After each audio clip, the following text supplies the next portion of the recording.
Leo, hi! My Leo friends. Ito yung card nyo.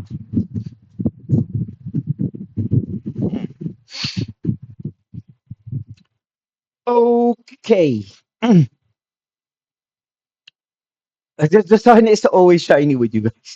But alam ko, past years or past months, medyo nag-dim sa inyo. But this time, um, medyo lumiliwanag siya. I don't know, maybe some of you may na-meet kayo last December, last January na tao, or for taken or for couples, mapapansin nyo, or for partnered, or my spouse, mapapansin nyo that the both of you nagba-vibrate kayo sa mas higher na energy. Okay? Parang nale-let go na yung mga dati na na mga pang-isip bata na mga bagay-bagay. This time, mas malinaw na sa planning, mas malinaw na yung gusto mangyari. Hindi na kayo nagse-second guess. Okay? Yun yung gift ng ng pagkakataon sa inyo.